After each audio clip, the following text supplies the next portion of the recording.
Welcome to the summer edition of Eye on the Storm. I'm Jeff Lanham, Athletic Director, University of Rio Grande, and I'm going to be hosting the show today. Our Sports Information Director, Randy Payton, could not be with us today. He will return when we come back for the August edition.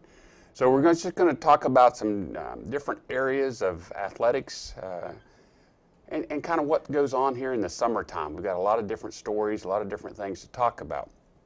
I want to get started first about some honors that we had our coaches and a staff member receive from River State's conference. The first one is Tara Gerlach, who was selected as the Athletic Trainer of the Year for 2017-18, which actually this is her second year in a row for this award. Tara has done tremendous job not only with us, but in her leadership role with other athletic trainers throughout our conference. She has put together a handbook that we did not have prior to this, and they've rewarded her for her fine work. So we want to say congratulations to Tara for another well-deserved honor. And our second honor for the 17-18 school year goes to our softball head coach, Chris Hammond. He was selected as the Champions of Character Coach of the Year of the River States Conference. So part of this requirement of this award is that Chris needed to write an essay about his feelings about the 5 core values of the Champions of Character, and then that is voted upon by the athletic directors. And so we want to congratulate Chris on that award. Now, both of these awards will then be sent to the national office of the NAIA, and they will both be nominated for Athletic Director of the Year for the NAIA and nominated for Champions of Character Coach of the Year nationally for the NAIA. So congratulations to both, and we look forward to another great year. So with us today, we've got our head volleyball coach, Billina Donaldson, who is a Rio alum, played at Rio, and now is back coaching at Rio, and has been for a number of years. I mean, this is not anything that's new with you. Right. Kind of tell us about you were telling me walking over here that you had a little anxiety about Wood Hall still to this day. But what's your feelings about being able now to come back and coach and be involved with the athletics? Well, like I said, just walking into the buildings or driving by the buildings here at Rio is really nostalgic because I was a student here a long time ago. This will be my 11th season as the head coach, and it just seems like yesterday I took the job. It's my 11th season with now the Red Storm. Right. I enjoy maybe giving my kids, my ladies that come in, the experiences that my coach gave me, because college was the best time of my life, getting to travel and see the country and play college sport. Right. So that's what I try to do with my kids. So speaking of travel, you had an event this summer. So we took the girls to the mountains. We went down to Pigeon Forge, and there were 22 of us that went. And I've seen over the years that the hardest part as a fall sport is bringing the kids in and getting to know each other, because we really have like 6 or 8 days before our first scrimmage. And so these kids are strangers. The freshmen coming in are strangers, and they're kind of uncomfortable. They don't know their place yet. So we did a bonding trip. We left on Memorial Day and spent 4 days in the mountains, and they were stuffed together in one big cabin, and they got to know each other, played some games, and just really bonded. So and it really I think wasn't we got a head volleyball. Start. It really wasn't necessarily. I mean, you didn't. There was no volleyball. No volleyball. No Was volleyball. It was just getting to know each other. Good. How did the kids react, do you think? They loved it. They said, "Can we book this for next year already?" And we're going to do it every year. It's going to be a tradition. Well, that's fantastic, and that's an extra that we can provide. For our it's a recruiting athletes. Tool, right? Right, absolutely. Yeah. So leading into this, you've got When do your student athletes report back to campus? We move in Sunday, August 5th. Physicals are that day, and then we go. Right. We start 3-a-day conditioning and open with a scrimmage that's an annual thing with Right. Sinclair right away, and then we go. And then you open up your first game. Is at Pikeville? Yes, it is a JV varsity game. We're taking both Right. teams down, doing JV varsity. That is our first game, a road trip. Right. We do have a really good schedule this year. We are home schedule heavy and Right. road trip light, so we're excited about this season. So you were talking about JV. We weren't able to have a JV team last year, just numbers. Yep. And so we're looking at numbers are better this year with the idea that we are going to be able to. Yeah, we have a complete JV schedule. They have 10 games this year. That's about as many as you can get for the JV Right. team. Who would be people that they're going to play on their We're going to schedule? play Hawking, OUL, OUC, Pikeville. Pikeville, a couple couple other times, I community think, so, colleges. Okay. Without looking, I can't. Right, yeah. Okay. Well, and I mean, part of that is the opportunity for a student athlete to get to play collegiate sports, and can you use that as a developmental to help them? We don't really like to use it as it's not a feeder program Right. for our varsity. Okay. We like to just say this is for kids who want to continue to play, Right. get a little bit of money for books, Right. and still be Right. around the atmosphere Right. of a college Right. sport. And involved with the team. I Right. mean, that's what Right. that's about. So, Yeah. all right. So, last year's a tough year, Super right? tough, It yeah. was a tough year. Yes. You know, we had some. We had some people who didn't come that we were hoping Lots to of come. injuries, Yeah, we had season-ending injuries. and all kinds of. It was just it was the perfect storm. That's not pun It intended was the there. worst storm ever. Yeah. Yeah, so we had to move up all the JV kids and play a varsity schedule with Right. JV players Right. and Right. scrap the JV schedule. So Yeah. those kids kind of got cheated out of their season. Right. Well, so give us maybe some insight about what your feeling is coming into this year. Well, I'm super excited about this season. We are bringing in 7 new varsity players. We're bringing in a middle from Sinclair Community College who has 3 years eligibility, Okay. and another middle from Maumee, Ohio. Right.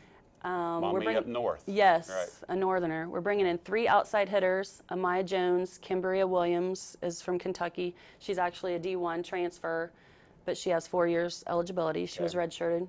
And then a girl from Chillicothe, Ashley Taylor, all outsides. And then on the right side, we're going to be bringing in a new girl named Rachel Collins. She's very tall, big-handed, right side. So she's going to be blocking all those outside hitters. And then we have a DS from Columbus coming in. Her name's Abby Ansel, and she's played some really good volleyball. Right. So she's pretty advanced. We're So these excited are all about her. freshmen? These are all new kids. Yeah. Well, you've got one sophomore, and everybody else would be freshmen. Yeah. Right. Yeah. And then our returners, of course. Sure. Right. So we're covered. This is the first year since I've been here that I feel like we've had every position's covered. Right. I've always been one player short.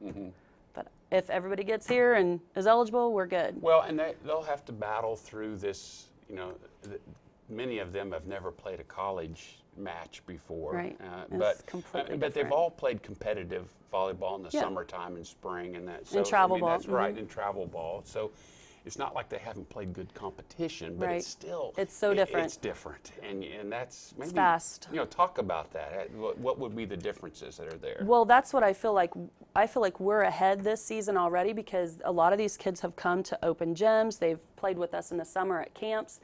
Where in the past, I feel like it takes us 3 to 4 weeks to get those freshmen up to speed with how quickly the game happens. Right. Like we're 3 points into the game before they even realize, Right. "Oh, I missed those points. Right. And so now I feel like because we've been together so much that it's going to happen quicker for us than 3 or 4 weeks. Okay. All right. Well, conference schedule. Who is it? IU East? Kokomo. Kokomo. Kokomo. It was an IU school. I had the Yeah. wrong. They're all pretty good. Yes. Yeah. So again, that will be the team to beat. You know, Yeah, say. so what I've done is I've looked at all of the last year's rosters. I know what everybody has lost, and I know what I'm getting. Right. And if they're not close to what I'm getting, we're going to be right in there. Good. Yeah, I'm excited about this season. So so Kokomo is it? What about your non-league schedule? Who's going to be your best opponent non-league schedule? Is it Probably Pikeville? probably Shawnee State. So, It's always a battle always a with battle us and with them, Shawnee yeah. State. No matter who we have, it's a battle. Play home and home with them, right? Yeah, the Emily Cooper tournament is with them. That will be our home match. Oh, okay. And that is possibly going to be at Jackson High School. Okay. And that's we've talked about that in the past. Just give us a quick update before we have to leave here for the Emily Cooper tournament. Okay, what we're doing. So Emily Cooper went to Jackson High School. She was my niece. We decided we were going to do a memorial tournament for her in her honor. And last year we did it, and it was really good. Everybody bragged on how well it was ran. Right. The baseball team did an amazing job helping us out with that. The JV players, Randy, everybody it was such a team effort, and I was so proud of the outcome of it because it really does mean the world to me. So we just do it in her honor. We miss her. Yes. Yeah. And glad to do it for her. Well, and you know, it's every year, and we're getting ready to happen here. We've got new people coming in, new people on campus and moving around. It just, you know, to me, this will be my 30th year here at Rio, and every year in the fall, it's just like a refreshing feeling because you have new people coming. I feel the same way. That are into a new journey of their life, and we're all a part of that, and that's so. I just thanks for being here with us. Oh, you're welcome. I'm so excited. And good luck, and we look forward to seeing future of volleyball Red Storm. Go Red Storm. Yes. Well, we're going to take a small break, and when we return, we're going to have Delyssa Edwards with us, and we will talk with her about some alumni events that we've had here on the summer. And with that, we aren't going to leave. We're going to stay right here. So with us today is Delyssa Edwards. Delyssa Edwards is the director of our Alumni Relations, and Delyssa, welcome. I think the first time you've been on show with us. Is that right? It is my first time. I'm excited to so be here. Tell us about yourself. Just give us a background real quick. Sure. So I am also a Rio alum. I graduated in 2010 with my psychology degree, and then I worked in education for a while. I ran a nonprofit business, and now I'm back on campus. This is a year and a half for me. Oh, good. Yeah. Yes, that's right. So we've been excited, right? Yes. I mean, excited about all the different things that we've got going on in the alum.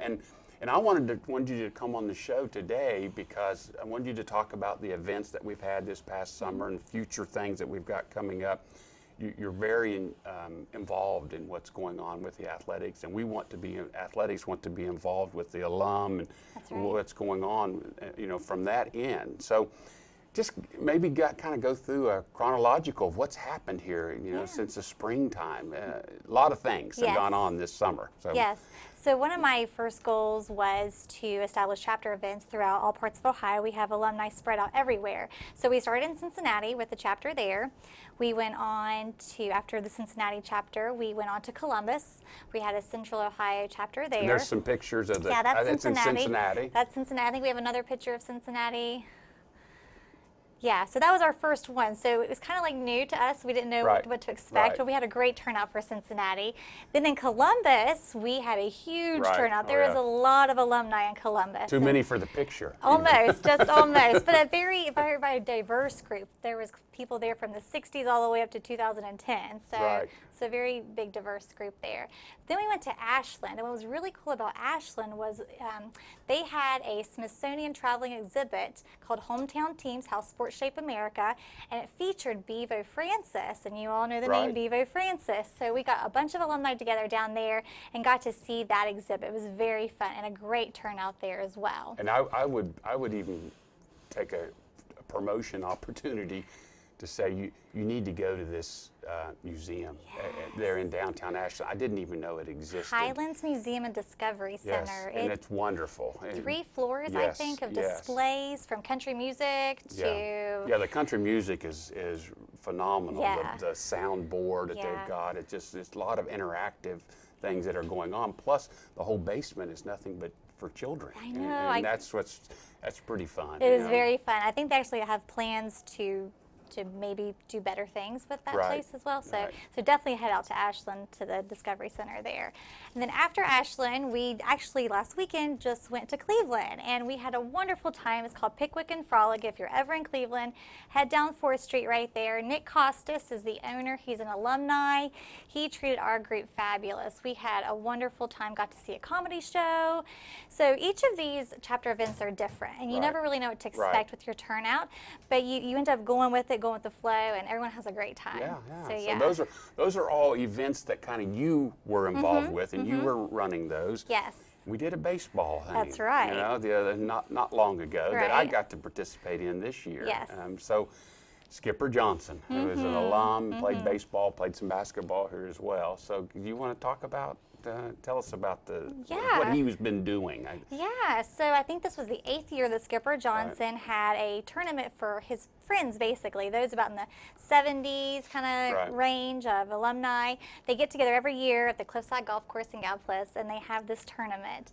And it really doesn't raise funds for anything. They just kind of do it more of a fellowship type thing. And so we're really excited to see what kind of continues with that. He's hoping to recruit me to help him continue that because he's thinking he's moving to Florida. And I said, okay, well, we'll see what we can do. Well, and like I said, I was able to play in it this year and played with our current baseball coach, Brad Warnemont, and had Jeremy Ward, who played baseball in Rio Grande, and Nick Detweiler, who both was a Rio Grande and a baseball player as well. And I sent out the challenge to those two. I said, you guys are both from different eras, and said, you need to go back with the team members that you played with, bring yourself and 3 other people to form a team for next year. We need to do it with more than just the, I've got to be careful about it, than the older guys. Seasoned. The seasoned guys, very good. We need some like new blood coming in to keep this going. It has the potential to be huge. It really does if we get our younger alums involved, absolutely. So we're looking forward to that. So what have we got to look forward to in the fall? We got some things. So we, Billina just left it. They're having a volleyball alumni tournament August 12th. I hope to be a part of that. That's held here on campus. That is going to be on campus, noon to 2, the 12th of August. I think it's a Sunday. It is that a right? Sunday. It's on a Sunday, But I also encourage other groups of athletics to kind of do the same thing that baseball's doing, that volleyball's doing. I think I talked with your daughter maybe about doing something for softball. So besides athletic events that we have coming up, we're also going to be traveling to Chicago in December. That's further down the road. In Wisconsin area. December in Chicago. What am I I've been thinking? there. It's called the Windy City, and I guarantee you, your hair will be blown. We'll just pull it up. That's all right. So we're doing that. We had an alumni reach out to us that was very interested in establishing a Midwest chapter. So possibly next month we'll be going to Wisconsin to try to get the Indiana, Illinois, Michigan group of alumni. There's really not too many. But if you know someone that's in the area, please have them contact my office. We'll try to get something put together for that. Also, another chapter event in September will be in Marietta, Ohio, and we're also going to look into Parkersburg, West Virginia, kind of grouping that area together. And we would love to head back to Ashland and incorporate some Huntington alumni as well. So, I mean, we are scattered everywhere. Alumni are everywhere, and I really want to reach out to everyone and let them know that they can be a part. Just contact our office, and we'll let you know how. Do you do something in Florida as well? You don't have an event yet? This was the first year I think the alumni office hadn't gone to Florida. They had gone many times in the past, and I got to be a part of that last year. There is a huge group of snowbirds, we call them, that flock to Florida in the winter, so we usually had it done in February to see them, and they're very active. They love to be involved with Rio, and unfortunately we just couldn't make it down there this year, but they've actually been a part of some of our chapter events throughout Ohio. So all right, so let's talk about how can we find out about these events? You have Facebook page now right. that you're pretty involved with and putting out that information. Yes. So everyone that seems to be on social media. So Rio Grande has a Facebook page. It's facebook.com/Rio Alum. If you go there, you will see posts daily. I am on there constantly. Yeah. We also have the website. You can go to rio.edu, and if you just find the alumni tab, you'll find the information there. But for those that don't have email and those that are not on Facebook, we actually are doing newsletters that we mail to you. These are quarterly newsletters for those that don't have an email address on file with us. If you want, you can get this, and it has like all the information in here. And then we also have a little brochure that we can send you as well that tells you everything that our office does, because we're involved in more than just Alumni Relations. We do Educators Hall of Fame. We help with the Athletic Hall of Fame. We also have Alumni Awards. That's going to be coming up September 11th as part of our Founders Day program. So definitely want to check into that. Do we have an announcement of who that is? Of the nominees or the recipients for Educators Hall of Fame? For the September 11th. Oh, we have a speaker. Oh, okay. Yes. Okay. Founders Day speaker is going to be Dr. Robert Lawson, 73 grad and Alumni Hall of Fame member. That's right. Field here at Rio. Yeah, so he'll be our Founders Day speaker. Later that day, we'll have an Alumni Council meeting. And then even later on that day, we have the Educators Hall of Fame recipients will get their award, as well as our Alumni Award winners. Okay. I didn't realize that Bob was going to come. Yeah. Bob was my 8th grade English teacher. Oh my gosh. Yes. Makes him feel old too. Oh, you guys aren't that old. Yeah, so he was my 8th grade English teacher in Gallipolis. I remember that very well. And he's a phenomenal speaker. Yeah. And if you have the opportunity to come, where is that going to be? Is that in the Fine Arts building? So yes, on that'll campus? be around 10 o'clock on campus, but he's also going to speak around 3 o'clock too to welcome our guests for the banquets. Okay, yeah, see, that's an event you need to see because he is a wonderful speaker. Yeah, and he will also rap for you, no joke. That's one of the great things about Bob is you never know what you're going to get with him. The first time I met him, he just started like throwing out these rhymes. I'm like, oh, yeah. That's good. It's very fun, yeah. Well, we appreciate you very much being with us today. We'll talk more because as we get closer to homecoming and different things going on, so maybe we can have you back as a guest. Yes, mark your calendars now. Homecoming is November 16th and 17th, and we hope to see you on campus. Very good. Thank you, Delyssa. Thank you. Bye. All right, thank you. And so to wrap things up, we wanted to put up a brief fall schedule for events we've got coming up here on campus. We talked about volleyball opening up away on August 30th is their first game. Their first home game is not till September 6th versus University of Pikeville, and that is a JV and varsity game. And you can also see there that we've got women's soccer on August the 18th, home versus Mount Vernon University. Coach Tony Daniels excited about upcoming season. I think he and head men's coach Scott Morrissey both were with Dr. Sachs a few weeks ago talking about their upcoming schedule. They've got a brand new surface to play on, and it'll be really fun to watch those two teams participate. Men's soccer opens up August 17th at St. Xavier, which is in Chicago. They go up there and play 2 different games on a Friday, Sunday. And then their first home game is August 25th with Indiana Institute of Technology. Those games are at, both those home games are in the evenings. And then our cross country, the 47th Patty Forgy Invitational Cross Country Meet. Coach Bob Willey with our cross country does a wonderful job with that, and my goodness, that's 47 years. I don't know if there's another event in the country that's been going on for 47 straight years, and that's a phenomenal, high schools and colleges and junior highs and all of those are involved with that. And I just wanted to touch on one last thing, and this is something don't have much time. I want to throw it out about esports gaming, and we are looking at the possibility of adding this to our teams. We have 17 teams. We'd like to add an esport team. And I'm throwing it out to challenge anyone who is gamers, who may be interested in this. I would like to hear from you. Email me We want to have a meeting coming up here in August with local high school individuals from our community here on campus, to see if we do have an interest, and just to try to maybe educate some more people about this e-sport and the future that's involved with it quickly.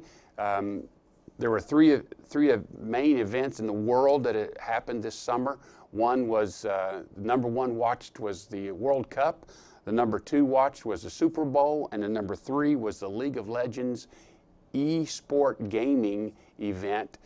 So it was number 3 in the world of people who watched that. And that's, so we look forward to that. So this wraps up another edition of Eye on the Storm. I'm Jeff Lanham, Athletic Director, and we thank you for viewing with us, and we'll see you next month.